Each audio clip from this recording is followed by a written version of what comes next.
Hi friends, ನಮಸ್ಕಾರ. ಎಲ್ಲರಿಗೂ ದುರ್ಗಾ ಚಾನಲ್ಗೆ ಸ್ವಾಗತ. ಯಾರೆಲ್ಲ ನನ್ನ ಚಾನಲ್ನ ಸಬ್ಸ್ಕ್ರೈಬ್ ಮಾಡ್ಕೊಂಡಿಲ್ವೋ ದಯವಿಟ್ಟು ಸಬ್ಸ್ಕ್ರೈಬ್ ಮಾಡಿಕೊಂಡು ಆಲ್ ಬಟನ್ ಕ್ಲಿಕ್ ಮಾಡಿರಿ, ಆಲ್ ಬೆಲ್ ಬಟನ್ ಕ್ಲಿಕ್ ಮಾಡಿರಿ. ಅಂದ್ರೆ ನಾನು ಹಾಕುವಂಥ ಎಲ್ಲ ವಿಡಿಯೋ ನೋಟಿಫಿಕೇಷನು ನಿಮ್ಗೆ ಬರುತ್ತೆ. ಹಂಗೆ ಯಾರೆಲ್ಲ ಚಾನಲ್ನ ಸಬ್ಸ್ಕ್ರೈಬ್ ಮಾಡಿಕೊಂಡು ಸಪೋರ್ಟ್ ಮಾಡ್ತಿದ್ದೀರೋ ಎಲ್ಲರಿಗೂ ನನ್ನ ತುಂಬ ಹೃದಯ ಧನ್ಯವಾದಗಳನ್ನ ಹೇಳ್ತಾ ವಿಡಿಯೋನ ಸ್ಟಾರ್ಟ್ ಮಾಡೋಣ. ಬರೀ ಈಗ ಎಲ್ಲರೂ ಬಯಸೋದು ನಮ್ಮ ಮನ್ಯಾಗ ಶಾಂತಿ, ನೆಮ್ಮದಿ, ಸುಖ, ಶಾಂತಿ, ನೆಮ್ಮದಿ ಮತ್ತು ಪಾಸಿಟಿವ್ ಎನರ್ಜಿ ಇರಬೇಕು. ಎಲ್ಲ ನೆಗೆಟಿವ್ ಎನರ್ಜಿ ಹೋಗಿ ನಮ್ಮ ಮನೆಯಲ್ಲಿ ಪಾಸಿಟಿವ್ ಎನರ್ಜಿ ಇರಬೇಕು. ಆಮೇಲೆ ಧನಾಕರ್ಷಣೆ ಮಾಡುವಂಥ ಲಕ್ಷಣ ನಮ್ಮ ಮನೆಯೊಳಗಿರಬೇಕು. ಈ ರೀತಿ ಯಾರಿಗೆ ಇಷ್ಟ ಆಗಲ್ಲ, ಎಲ್ಲರಿಗೂ ಇಷ್ಟ ಇದ್ದೇ ಇರುತ್ತೆ. ಈ ರೀತಿ ನಮ್ಮ ಮನೆಯನ್ನು ನಾವು ಹೆಂಗೆ ಇಟ್ಕೋಬೇಕು ಅಂತ ಭಾಳ ಜನ ಪ್ರಯತ್ನ ಮಾಡ್ತಿರ್ತೀರಿ. ಇವತ್ತು ನಾನು ಯಾವುದೇ ರೀತಿ ನೀವು ಮಡಿಯಾಗಬೇಕು, ಬೆಳಗ್ಗೆದ್ದು ಕಸ ಹೊಡಿಬೇಕು, ಕಲ್ಲುರ್ಸ್ಕೋಬೇಕು, ಸ್ನಾನ ಮಾಡಬೇಕು, ದೀಪ ಹಚ್ಚಬೇಕು, ಇದನ್ನೆಲ್ಲನೂ ಗೊಂದಲವನ್ನು ಬಿಟ್ಟು ನಮ್ಮ ಮನೆಯನ್ನು ನಾವು ಯಾವ ರೀತಿ ಒಂದು ಪಾಸಿಟಿವ್ ಎನರ್ಜಿಯನ್ನು ತುಂಬಿಸ್ಕೊಂಡು ಒಂದು ಆ ಪಾಸಿಟಿವ್ ಎನರ್ಜಿಯ ಶಕ್ತಿಯನ್ನು ನಾವು ಯಾವ ರೀತಿ ತಗೋಬಹುದು, ಆಮೇಲೆ ಅದು ಸರಳವಾಗಿ, ಸುಲಭವಾಗಿ ಮತ್ತು ಕಡಿಮೆ ಖರ್ಚಿನಲ್ಲಿ ನಾವು ಯಾವ ರೀತಿ ಅದನ್ನು ಮಾಡ್ಕೊಳ್ಬೋದು ಅಂತ ಹೇಳೋದು ನಾನು ಹೇಳ್ಕೊಡ್ತೀನಿ. ಅದು ಹೆಂಗೆ ಏನು ಅಂತ ಹೇಳೋದು ಮುಂದೆ ನಾನು ಹೇಳ್ತೀನಿ. ಅದಕ್ಕೂ ಮೊದಲು ಇದ್ರ ಬಗ್ಗೆ ಮಾಹಿತಿ ಐತಿ, ಅದನ್ನು ನಾನು ನಿಮಗೆ ಕೊಡೋಕ್ಕೆ ಇಷ್ಟಪಡ್ತೀನಿ. ಯಾಕಂದರೆ ಡೈರೆಕ್ಟಾಗಿ ನಾನು ಅಲ್ಲಿಗೆ ಹೋಗ್ಬಿಟ್ಟೆ ಅಂದರೆ ಇದ್ರದ್ದು ಹಿನ್ನೆಲೆ ಏನು ಅಂತ ಹೇಳೋದು ನಿಮ್ಗೆ ಗೊತ್ತಾಗಿಲ್ಲ. ಅದಕ್ಕೋಸ್ಕರ ಒಂದು ಸ್ವಲ್ಪ ನಾನು ಅದ್ರ ಬಗ್ಗೆ ತಿಳ್ಕೊಂಡಿನಿ, ನಿಮ್ಮ ಎದುರಿಗೆ ತೊಗೊಂಡು ಬಂದಿದ್ದೀನಿ. ಇದನ್ನು ಮಾಡೋದಕ್ಕೆ ನಂಗೆ ಯಾರು ಹೇಳಿದರು ಏನು ಅಂತ ಹೇಳೋದು ನೆಕ್ಸ್ಟ್ ನಾನು ಹೇಳ್ತೀನಿ. ಇದರ ಮಾಹಿತಿ ಏನು ಅಂತ ಹೇಳೋದು ಮೊದಲಿಗೆ ನೋಡ್ಬಿಡೋಣ. ನಾವು ಮಧ್ಯಪ್ರದೇಶದ ಭೋಪಾಲ್ನೊಳಗೆ ದೊಡ್ಡ ಅನಿಲ ದುರಂತ ಆಯಿತು ಹಿಂದೆ. ಅದು ಒಂದು ಅನಿಲ ದುರಂತ ಅಂದರೆ ಅನಿಲದು ಒಂದು ಫ್ಯಾಕ್ಟ್ರಿ, ದೊಡ್ಡದೊಂದು ಫ್ಯಾಕ್ಟ್ರಿ ಬ್ಲಾಸ್ಟ್ ಆದಾಗ ಅಥವಾ ಸುಟ್ಟು ಹೋದಾಗ 10 ಕಿಲೋಮೀಟ್ರ್ ಸುತ್ತಮುತ್ತ ಅದರದ್ದು ವಿಷ ಅನಿಲ ಎಲ್ಲ ಆವರಿಸ್ಕೊಂಡು ಅಲ್ಲಿರುವಂಥ ಜನರು ಭಾಳಷ್ಟು ಜನರಿಗೆ ಆರೋಗ್ಯದಲ್ಲಿ ಏರುಪೇರಾಯಿತು ಮತ್ತು ಬಹಳಷ್ಟು ಜನ ಸತ್ತ ಹೋಗ್ಬಿಟ್ರು. ಇದು ಯಾಕಾತಪ್ಪ ಅಂತ ಹೇಳಂದ್ರೆ ಒಂದು ಅನಿಲ ಸೋರಿಕೆಯಿಂದ ವಿಷ ಅನಿಲ ಎಲ್ಲ ಕಡೆ ಹಬ್ಬಿದ್ರಿಂದ ಜನ ಸಾಯೋ ಪರಿಸ್ಥಿತಿಗೆ ಬಂದರು. ಅಲ್ಲಿ 1.5 ಕಿಲೋಮೀಟರ್ ದೂರದಲ್ಲಿರುವಂಥ ಅಷ್ಟೇ ಒಂದು 3-4 ಮನೆ ಒಳಗೆ ಇದ್ದವ್ರಿಗೆ ಯಾರಿಗೂ ಏನೂ ತೊಂದರೆ ಆಗಿರಲಿಲ್ಲ ಅಂತ. ಎಲ್ಲರೂ ಏನು ಯೋಚನೆ ಮಾಡಿದ್ರು ಅಂತ ಸಂಶೋಧಕರು ಬರ್ತಾರಲ್ಲ, ಇವರೆಲ್ಲ ಸಂಶೋಧನೆ ಮಾಡೋಂಥವ್ರು ಇರ್ತಾರಲ್ಲ, ಅವರೆಲ್ಲ ಎಲ್ಲರೂ ಇಷ್ಟು 10 ಕಿಲೋಮೀಟ್ರ್ ದೂರ ಇದ್ದಂಥವ್ರಿಗೆಲ್ಲರಿಗೂ ಈ ವಿಷ ಅನಿಲ ಅವರಿಗೆ ತೊಂದರೆ ಕೊಟ್ಟೈತಿ, ಆಮೇಲೆ ಸಾವಿಗೀಡು ಮಾಡೈತಿ. ಇಲ್ಲಿ 1.5 ಕಿಲೋಮೀಟ್ರ್ ದೂರದಲ್ಲಿ ಇದ್ದಂಥವ್ರಿಗೆ ಏನೂ ಆಗಿಲ್ಲ ಅಂತ ಅಂದ್ರೆ ಇಲ್ಲಿ ಏನೇ ಇರಬಹುದು ಮಹತ್ವ ಅಂತ ಹೇಳಂದು ಅವರು ಸಂಶೋಧನೆಗೋಸ್ಕರ ಅವ್ರ ಮನೆಗಳಿಗೆಲ್ಲ ಹೋದ್ರಂತೆ.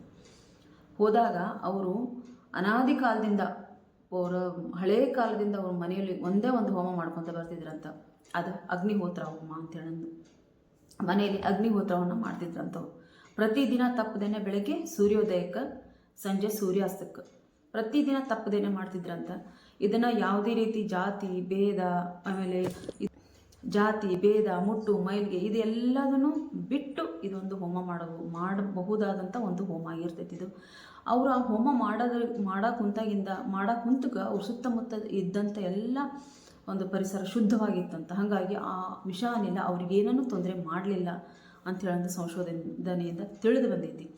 ಅದಕ್ಕೋಸ್ಕರ ಅವಾಗಿಂದ ಇದು ಒಂದು ಅಗ್ನಿಹೋತ್ರ ಹೋಮ ಅಂತೇಳಂದು ಅಗ್ನಿಹೋತ್ರ ಪ್ರಚಲಿತವಾಗಿ ಆಯಿತು ಅಂತ ಹೇಳೋದು ಎಲ್ಲರೂ ಪ್ರತಿಯೊಬ್ಬರು ಭಾಳ ಜನ ನೋಡಿರ್ಬೋದು ಭಾಳ ವಿಡಿಯೋಗಳ ಒಳಗೆ.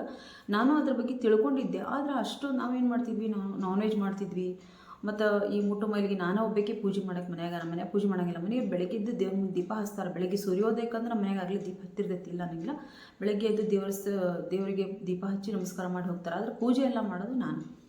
ಹಾಗಾಗಿ ಸುಮ್ಮನೆ ಯಾಕೆ ಬೇಕು, ಮುಟ್ಟು ಮೈಲಿಗೆ ಅಂತ ಇರ್ತೈತಿ. ಆಮೇಲೆ ಬೆಳಗ್ಗೆದ್ದು ಕಸ ಗುಡಿಸೋದು, ಕಲ್ಲುರ್ಸೋದು, ಸ್ನಾನ, ಪೂಜೆ ಮತ್ತು ಒಂದೊಂದು ಸರ್ತಿ ನಾನ್ ವೆಜ್ ಮಾಡಿರ್ತೀವಿ. ಹೋಮ ಅಂತೊತ್ತೇ ನಾವು ಯಾರಾದರೂ ಹೆದರ್ತೀವಿ. ಅದಕ್ಕೋಸ್ಕರ ಬೇಡ, ಯಾಕೆ ಬೇಕಾಗೈತಿ ಅಂತ ಹೇಳೋದು ನಾನು ಅದ್ರ ಬಗ್ಗೆ ಕೇಳಿದೆ. ಮತ್ತು ನಾನು ಅದ್ರ ಬಗ್ಗೆ ಸುಮ್ಮನೆ ಆಗ್ಬಿಟ್ಟು ನನ್ನ ಪರಿಚಯ ಇದ್ದಂಥ ಒಂದು ಹುಡುಗಿ, ಭಾಳ ಆತ್ಮೀಯರು ಅವರು, ಒಂದು ಲಕ್ಷ್ಮಿ ಅಂತ ಹೇಳೋದು. ಆ ಹುಡುಗಿ ನನಗೆ ಒಂದು ಸಲ ಫೋನ್ ಮಾಡಿದ್ದು. ಆಂಟಿ ಅದು ನನ್ನ ಪುಣ್ಯನ ಏನೋ ಗೊತ್ತಿಲ್ಲ, ನಾನು ಅದನ್ನ ಬಗ್ಗೆ ತಪ್ಪಾಗಿ ತಿಳ್ಕೊಂಡಿದ್ದೆ ಅಂತ ನನ್ನ ಮನೆಗೆ ಬಂತು ಏನೋ ಗೊತ್ತಿಲ್ಲ. ಅದು ನನಗೆ ಫೋನ್ ಮಾಡಿ, ಆಂಟಿ ಹಿಂಗೆ ಅಗ್ನಿಹೋತ್ರ ಹೋಮ ಅಂತ ಹೇಳಂದು ಅದನ್ನು ನೀವು ಮನ್ಯಾಗ ಮಾಡ್ಬೋದು, ಯಾಕಂದ್ರೆ ನಾನು ಪೂಜೆ ಮಾಡ್ತೀನಿ ಅಂತ ಹೇಳಂದು ಆಕೆಗೆ ಗೊತ್ತಿತ್ತು. ಯಾಕಂದ್ರೆ ಸ್ವಲ್ಪ ದಿನ ಅವ್ರ ಮನ್ಯಾಗ ಬಾಡಿಗೆ ಇದ್ವಿ ನಾವು ಹೆಂಗಿದ್ವಿ ಏನು ಅಂತಂದು ಅವ್ರಿಗೆ ಗೊತ್ತಿತ್ತು. ಪಾಪ ಗ್ರಾಮ ವಿಕಾಸ ಸೊಸೈಟಿ ಧಾರವಾಡ ಅವ್ರ ಕಡೆಯಿಂದ ನಿಮಗೊಂದು ಈ ಅಗ್ನಿಹೋತ್ರದ ಕಿಟ್ಟನ್ನು ಎಲ್ಲರಿಗೂ ಅವ್ರು ಒಂದಪ್ಪ ಅಂತ ಅಂದ್ರೆ ಒಂದು ಉದ್ದೇಶ ಇಟ್ಕೊಂಡಾರ. ಈ ಅಗ್ನಿಹೋತ್ರ ಪ್ರತಿಯೊಬ್ಬರ ಮನೆಯೂ ತಲುಪಬೇಕು ಮತ್ತು ಅದರ ಉಪಯೋಗ ಏನಂತ ತಿಳಿಬೇಕು. ಪ್ರತಿಯೊಬ್ಬರಿಗೂ ಒಂದು ಪರಿಸರವನ್ನು ಶುದ್ಧ ಮಾಡುವಂಥ ಒಂದು ಧ್ಯೇಯವನ್ನು ಅವ್ರು ಹೊಂದ್ಯಾರ. ಅದಕ್ಕೋಸ್ಕರ ಅವರು ಒಂದು ಈ ಕಿಟ್ಗಳನ್ನೆಲ್ಲರಿಗೂ ವಿತರಣೆ ಮಾಡಿ ಅದನ್ನು ಹೋಮ ಹೆಂಗೆ ಮಾಡಬೇಕು ಅಂತ ಅಂದು ಹೇಳ್ಕೊಡಾಕಂತಾರೆ. ಅದಕ್ಕೋಸ್ಕರ ನೀವು ಬರಬೇಕು ಅಂತ ಅಂದೇಳಿ ನನಗೆ ಫೋನ್ ಮಾಡಿದ್ರು. ಅವಾಗ ನಾನು ಇಲ್ವಾ, ನಾವು ಹಿಂಗೆ ನಾನ್ ವೆಜ್ ಎಲ್ಲ ತಿಂತೀವಿ, ಆಮೇಲೆ ನಾವು ಪೂಜೆ ಗೀಜೆ ನಾವೆಲ್ಲ ನಾನು ಮಾಡ್ತೀನಿ, ಆಮೇಲೆ ನಮಗೆ ಅಷ್ಟು ಟೈಮ್ನಾಗ ಅಷ್ಟು ಬೇಗ ಎದ್ದು ಅಷ್ಟು ಟೈಮ್ನಾಗ ಬೇಗ ಎದ್ರೂ ನನಗೆ ಅಷ್ಟು ಬೆಳಿಗ್ಗೆ ಅಷ್ಟು ಮಾಡೋಕ್ಕಾಗಂಗಿಲ್ಲ, ಅದೆಲ್ಲ ಮುಗಿಸ್ಕೊಂಡು ನನ್ನ ಕೈಲಿ ಮಾಡೋಕ್ಕಾಗಂಗಿಲ್ಲ ಅಂತ ಅಂದೆ. ಇಲ್ಲ ಆಂಟಿ ಅದ್ರ ಬಗ್ಗೆ ಏನು ನೀವು ತಲೆ ಕೆಡ್ಸ್ಕೊಳೋದು ಬೇಡ, ಅವ್ರು ನಮ್ಮ ಮೇಡಮರೆಲ್ಲ ನಿಮ್ಗೆ ತಿಳಿಸಿ ಹೇಳ್ತಾರೆ, ನೀವು ಬರ್ರಿ ಅಂತ ಅಂದು ಆತು ಬಿಡು ಅಂತ ಅಂತೇಳಿದ್ರೆ ನಾನು ಹೋದೆ. ಅವರು ಬಹಳ ದಿನದಿಂದ ಅದನ್ನು ಒಂದು ಕಿಟ್ಟನ್ನು ವಿತರಣೆ ಮಾಡಿ ಒಂದೊಂದು ಊರಲ್ಲಿ ಒಂದೊಂದು ಕಡೆ ಅವ್ರ ಕಿಟ್ಟನ್ನು ತಮ್ಮ ಸ್ವಂತವಾಗಿ ಒಂದು 11,000 ಜನರಿಗೆ ಕಿಟ್ಟನ್ನು ಕೊಟ್ಟು ಅವರು ಇದನ್ನು ಪ್ರಚಾರ ಮಾಡಕೊಂತಾರೆ. ಕೊಟ್ಟಾಗೈತಾಗಲೇ ಅದರೊಳಗೆ ನನ್ನ ಅದೃಷ್ಟ ಏನು ಅಂತ ಅಂದ್ರೆ ಲಾಸ್ಟ್ನೇ ಬ್ಯಾಚ ನಂದಾಗಿತ್ತದು. ಏನು ಅವ್ರು ಇನ್ನೂ ಅದನ್ನು ಪ್ರಚಾರ ಮಾಡಬೇಕು ಅಂತ ಹೇಳೋದು, ಇನ್ನೂ ಅದನ್ನು ಕಾರ್ಯಕ್ರಮವನ್ನು ಮುಂದೂಡಿಸ್ಕೊಂಡು ಹೋಗೋಕ್ಕೆ ಪ್ರಯತ್ನ ಮಾಡಕೊಂತಾರೆ. ಇನ್ನೂ ಯಶಸ್ವಿ ಅಂತಂದು ಕೊಡಲಿ ಅಂತ ಹೇಳೋದು ನಾನು ಕೇಳ್ತೀನಿ. ಈಗ ಬರೀ 11,000 ಜನರಿಗೆ ಅವರು ಕೊಟ್ಟಾರ, ಆದರೆ ಇನ್ನೂ ಲಕ್ಷ ಜನರಿಗೆ ಅವರ ಕಿಟ್ಟನ್ನು ಕೊಟ್ಟು ಇದ್ರ ಬಗ್ಗೆ ಎಲ್ಲರಿಗೂ ಒಂದು ಪ್ರಚಾರವನ್ನು ಮಾಡೋ ಹಾಗೆ ಅವರಿಗೆ ಶಕ್ತಿ ಕೊಡಲಿ ಅಂತ ಹೇಳೋದು ನಾನು ಕೇಳ್ತೀನಿ. ಯಾಕಂದರೆ ಇದ್ರದ್ದು ಅಷ್ಟು ಮಹತ್ವ ಆಯಿತು ನೋಡಿ, ಭಾಳ ಇದ್ರ ಬಗ್ಗೆ ಅಲ್ಲಿ ಎಲ್ಲ ಬಂದವರು ಹೇಳಿದರು. ಒಂದಿಷ್ಟು ಜನ ಅದ್ರ ಬಗ್ಗೆ ಇದು ಹೋಮ ಮಾಡೋಕೆ ಹೊಂದವ್ರು ಸಹಿತ ಮನ್ಯಾಗ ಹೇಳಿದರು, ನಮಗೆ ಒಬ್ರಿಗೆ ಅಸ್ತಮ ಇತ್ತು, ಅದು ಸಹಿತ ನಮಗೆ ಕಡಿಮೆ ಆಗೈತಿ. ಆಮೇಲೆ ಒಬ್ರಿಗೆ ಯಾರಿಗೂ ಆಪ್ರೇಷನ್ ಆಗಿತ್ತು, ಈ ಹೊಗೆ ನಮಗೆ ಈ ಹೋಮದ ಹೊಗೆ ತೊಗೊಳೋದ್ರಿಂದ ನಮಗೆ ಆರೋಗ್ಯದಲ್ಲಿ ಎಷ್ಟೋ ಸುಧಾರಣೆ ಆಗೈತಿ. ಆಮೇಲೆ ನಮಗೆ ಒಂದು ಶಾಂತಿ ನೆಮ್ಮದಿ ನೆಲೆಸೈತಿ ಒಂದು. ಆಮೇಲೆ ಎಷ್ಟೋ ಜನ ಅಂದರೆ ಹೊಲದೊಳಗೆ ಕೆಲಸ ಮಾಡೋವಂಥವ್ರು ಒಂದು 30,000 ರೂಪಾಯಿ ಬೆಳೆ ಬೆಳೆಯುವಂಥವ್ರು, ಒಂದು 60,000 ರೂಪಾಯಿ ಬೆಳೆ ಬೆಳೆಯೋಂಗೆ ಅವರು ಆಗಿದ್ದಾರೆ. ಅಂದರೆ ಈ ಹೋಮ ಮಾಡಿರ್ತಾರಲ್ಲ, ಈ ಹೋಮದ ಅದ್ರ ಬೂದಿ ಉಳಿದಿರ್ತಲ್ಲ ಅದನ್ನೆಲ್ಲ ಒಂದು ತೊಗೊಂಡು ಕವರ್ನಾಗ ಇಟ್ಕೊಂಡು ಅವ್ರು ಹೋಗಿ ಅದು ಬೀಜದೊಳಗೆ ಅದನ್ನೆಲ್ಲ ಮಿಕ್ಸ್ ಮಾಡಿಟ್ಟು ಬೀಜ ಹಾಕೋದಾಗಲಿ, ಆಮೇಲೆ ಹೊಲಗಳಿಗೆ ಗೊಬ್ಬರ ಅನ್ನೋದು ಅಂತ ಹೇಳೋದು ಹಾಕ್ತಾರಲ್ಲ, ಹಾಗೆಲ್ಲ ಹಾಕಿದ್ರೆ ಅವರು ಬೆಳೆ ಭಾಳನೇ ಚೆನ್ನಾಗಿ ಬೆಳೆ ಬಂದಿತ್ತು. ನಮ್ಗೆ ಇದರಿಂದ ಭಾಳ ಒಳ್ಳೇದಾಗೈತೆ ಅಂತ ಭಾಳ ಜನ ಭಾಳ ರೀತಿಯಾಗಿ ಹೇಳ್ಕೊಂಡ್ರು. ಅದ್ರ ಮೇಡಮ್ ಅವರು ಭಾಳ ಚಂದ ನಮಗೆ ಎಕ್ಸ್ಪ್ಲೇನ್ ಮಾಡಿ ಹೇಳಿದರು, ಈ ರೀತಿಯಾಗಿ ನೀವು ಮನ್ಯಾಗ ಈ ಹೋಮ ಮಾಡಬೇಕು, ಆಮೇಲೆ ಕರೆಕ್ಟಾಗಿ ಇದೇ ಟೈಮ್ನಾಗ ಮಾಡಬೇಕು, ಎಲ್ಲನೂ ಅವ್ರು ಭಾಳ ಚಂದ ನಮಗೆ ಹೇಳಿಕೊಟ್ರು. ಆ ಕಿಟ್ಟನ್ನು ನಾನು ತೊಗೊಂಬಂದಿದ್ದೀನಿ, ಅದನ್ನು ನೆಕ್ಸ್ಟ್ ವಿಡಿಯೋ ಒಳಗೆ ನಾನು ನಿಮಗೆ ತೋರಿಸ್ತೀನಿ ಯಾವ ರೀತಿ ನಾವು ಹೋಮ ಮಾಡಬೇಕು. ಆಮೇಲೆ ನಾವು ಭಾಳನ ಗೊಂದಲ ಬಿದ್ದಿರ್ತೀವಿ, ನಾವು ಸ್ನಾನ ಮಾಡೇ ಪೂಜೆ ಮಾಡಬೇಕು, ಅದು ಅಂತೂ ನಮ್ಮ ಪದ್ಧತಿ ಐತಿ ಇಲ್ಲ ಅನ್ನೋಂಗಿಲ್ಲ. ನಾವು ಸ್ನಾನ ಮಾಡೇ ಪೂಜೆ ಮಾಡಬೇಕು, ಸ್ನಾನ ಮಾಡಿ ದೀಪ ಹಚ್ಚಬೇಕು ಅನ್ನೋ ಒಂದು ಪದ್ಧತಿನ ನಾವು ಅಳವಡಿಸ್ಕೊಂಡಿರ್ತೀವಿ. ಆ ರೀತಿಯಾಗಿ ನಾವು ಹೋಗಲೇಬೇಕಾಗತ್ತ ಹೋಗ್ತೀವಿ.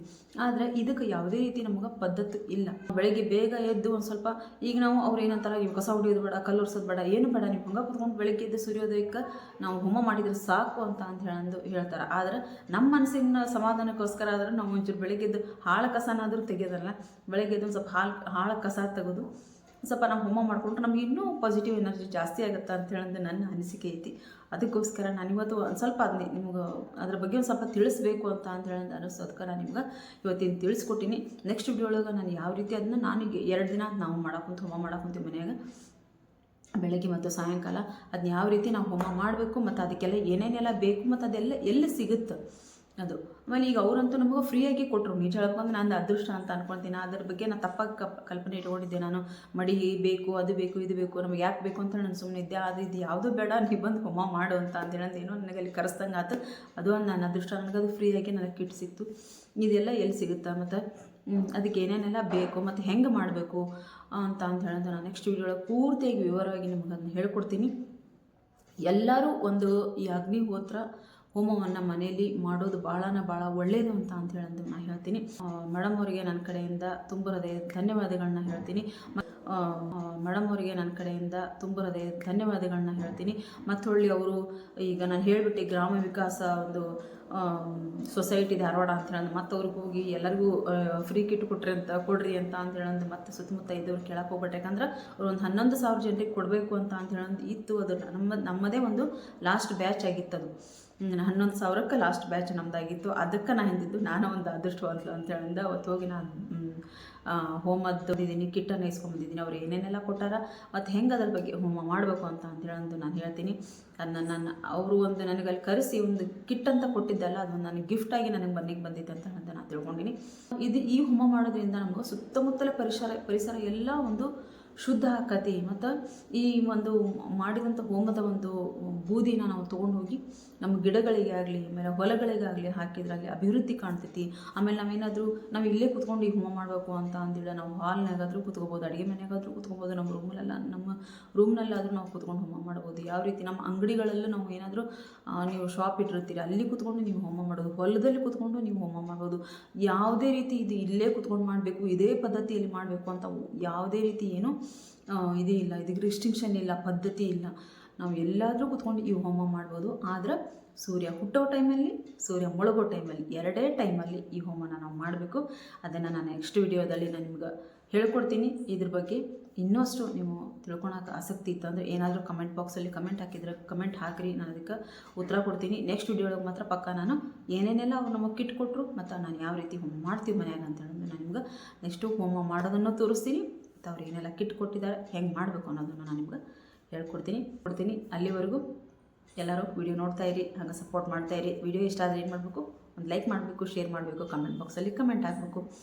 ಮತ್ತು ಮುಂದೆ ಒಂದು ಒಳ್ಳೆ ವಿಡಿಯೋದೊಂದಿಗೆ ಬರ್ತೀನಿ. ಮುಂದೆ ಒಂದು ಒಳ್ಳೆ ವಿಡಿಯೋ ಅನ್ನೋದಕ್ಕೂ ಮೊದಲು ಅಗ್ನಿಹೋತ್ರದ ಹೋಮದ ಒಂದು ವಿಡಿಯೋನ ನಾನು ನಿಮಗೋಸ್ಕರ ತೊಗೊಂಬರ್ತಿದ್ದೀನಿ. ಅಲ್ಲಿವರೆಗೂ ವಿಡಿಯೋ ನೋಡ್ತಾಯಿರಿ, ಸಪೋರ್ಟ್ ಮಾಡ್ತಾಯಿರಿ. ಬಾಯ್ ಫ್ರೆಂಡ್ಸ್, ಬಾಯ್.